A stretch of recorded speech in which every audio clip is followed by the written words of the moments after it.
Hello everyone, hope you're having the greatest of days today. Welcome to the Film Insight channel. We will cover even more Ink Master cast members for today's video and review how they're doing now. So sit back, relax, and without further ado, let's get right into the content, guys. Now, we've seen some fabulous artists and some dumb ones too. Let's quickly get started and look at what's in store for today. Starting with Dave Kruseman. My name's Dave Kruseman. I've been tattooing for 22 years. Was born and raised in Oxnard, California. In a live finale that was both cutthroat and exciting, Kruseman was named the winner of the 6th season of Ink Master. Kruseman walked away with a cash prize of $100,000, a feature article in the premier tattoo publication Inked, and ultimately bagged the title of Ink Master. Just listen to that applause.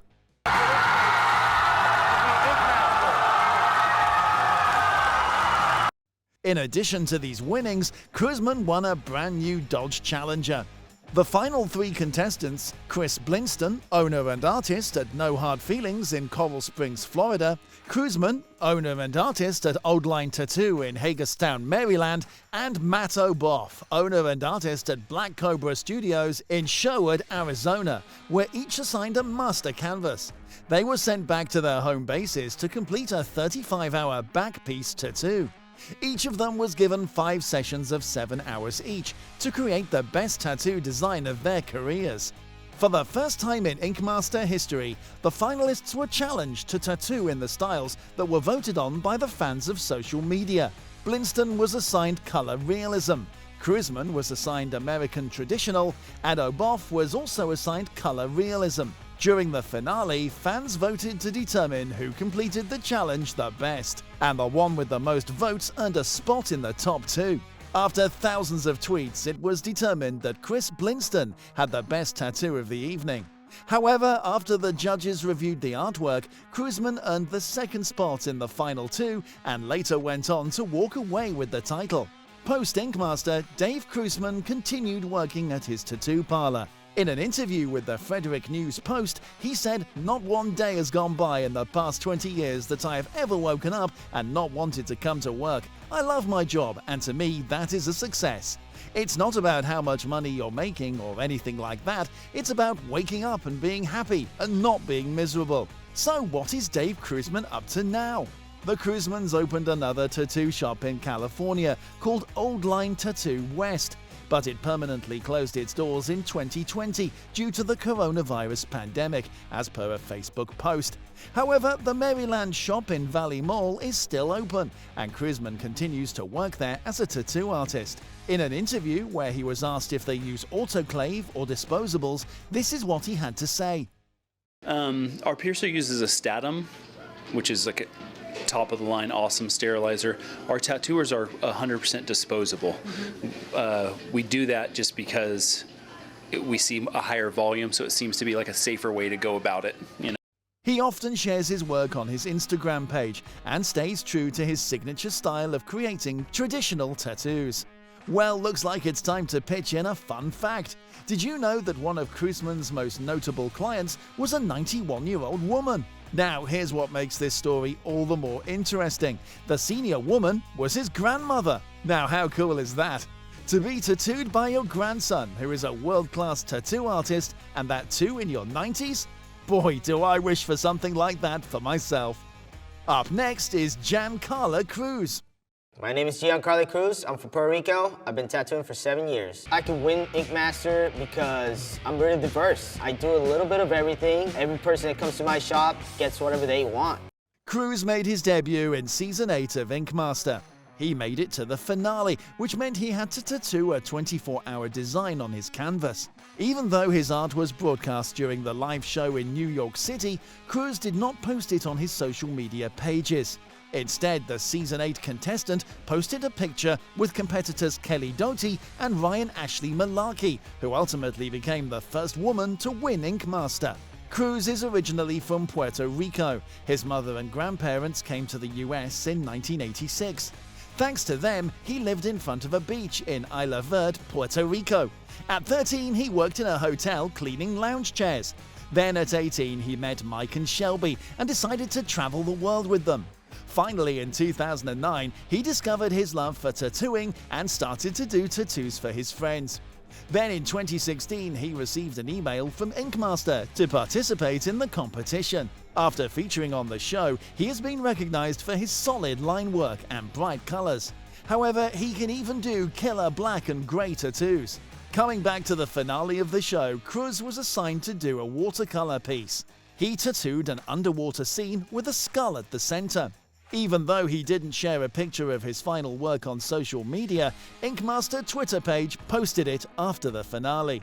Congratulations to runner-up Gian, who showed consistency and versatility all season long. #InkMaster, the reality show tweeted. A photo of the tattoo from the finale gathered more than 2,800 likes from Ink Master's 267,000 followers. For his 7-hour flash tattoo during the live finale, Cruz tattooed a Japanese-style dragon. While the fans voted Malarkey into the finale, judges Oliver Peck, Chris Nunes, and Dave Navarro chose Cruz. Before the finale aired, Cruz told Ink Master why he deserved to win. "I can do a little bit of everything," Cruz said. After thinking about it, I was kind of excited. It just gave me an opportunity to show that I'm very diverse and that I got what it takes to be Ink Master. So, are you wondering what he is up to now? In 2017, he and his wife Zymina decided to move to New Hampshire. He is the owner of the world-famous Tattoo Inc. On his website, he mentions, "I love expressing myself through my work and all the amazing clients that give me the opportunity. If you are looking for a fast and high-quality amazing tattoo that will last forever, I'm your guy. Know that if you allow me to apply my input to your ideas, they will be even better than you could have imagined yourself. That is my guarantee to you. My passion is to tattoo beautiful pieces that you can wear proudly for the rest of your life." Coming up next is Josh Payne. I really just hope that you take the time to get to learn me more, realize what it is. I came to win, I wanted to compete, I did what I needed to, I won it, and now I'm Ink Master. I did it. Josh Payne wasn't always an Ink Master. In truth, he never even intended to become a tattoo artist. The Newark Valley native began tattooing at age 16, with equipment he bought online to make money for college. He actually wanted to be a special effects artist for movies. But after a few years of tattooing his brothers and friends, Payne abandoned his movie-making ambitions after realizing he could create monsters and aliens and creatures on skin. Based out of Ascend Gallery in Cortland, Payne, who's 31, is one of the last contestants to make it to the final episodes of Paramount Network's 10th season of Ink Master. Contestant Josh Payne swept the Ink Master competition during its 10th season, taking home 4 main challenge wins and the overall title. He later returned as a coach alongside Season 8's Nikki Simpson to assist the artists on Season 12. Season 12 of Ink Masters was all about the battle of the sexes, and he coached a woman for the first time. When asked about his thoughts on this, he said, "I'm pleased that I walked onto Season 12 as a man in today's society. I think that it's an exciting concept, but I also don't believe that there is any sex behind the artwork. I don't believe that there should be any divide or that there is any difference. An artist's hand and an artist's mind are exactly that. It doesn't matter what it's attached to. So the concept of guys against girls having any divide or difference doesn't necessarily equate to me." He advises other contestants that, "For me, it was necessary to remember that at the end of the day, you are competing in a game, and just like any other sport, there are set guidelines. You need to fit within the confines and follow the rules. If you can do that, you're going to produce some solid work. My biggest thing is to remember the rules, and remember why you're there." When asked if he was surprised by the talent he saw in the season, he replied, "I'm lucky enough that young in my career, I was blessed to work with a female artist named Sarah Peacock. She was one of the early women that found their way through this industry and paved the way for female artists to be accepted in our industry. So me having that insight and working underneath someone as amazing as she was allowed me to see that there is no difference between a man and a woman in the final product. There was no big surprise. I never thought, wow, these women are better than I imagined they could be. It was awesome to work alongside such energy and so many outgoing people who were hungry." Josh Payne learned to tattoo. It wasn't meant to be his life's work. As one of 5 boys in a working-class home in Newark Valley, he knew he'd have to figure out a way to help with some of the bills if he went to college. So he ordered tattoo equipment and learned to put the art he'd been making on paper onto people's skin. College didn't stick, but the art of inking people did.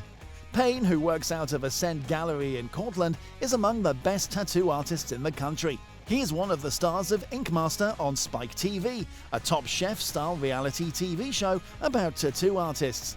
So how does a guy from a small tattoo shop in Cortland end up on national TV? Payne said his success with social media helped his star rise. He has 165,000 followers on Instagram. Payne's parents, James and Michelle Payne, weren't expecting him to become a tattoo artist, but they encouraged him to pursue his craft because it was his dream. Payne's mother, who worked in the Cornell library system, even let her son tattoo her. "She let me tattoo her purely to show me that she was behind it," he said. The first tattoo he gave her was of a Russian Orthodox cross with a flower for each of her children. Payne's mother has since had her son ink a second tattoo on her that honors her parents. When asked in an interview to share a few thoughts on what he thought about the show Ink Master, he said, "Payne does not believe in making plans ahead in time. While Payne's star is rising, he has no plans to move out of Cortland. For me, this is home," he said. With that, we have arrived at the end of the video. Which of these contestants made an impression on you? I do hope you enjoyed it, and if you did, be sure to drop a massive like down below and comment your thoughts. Subscribe for more content like this and turn on those sweet bell notifications for instant access to our content. Have a good one, guys!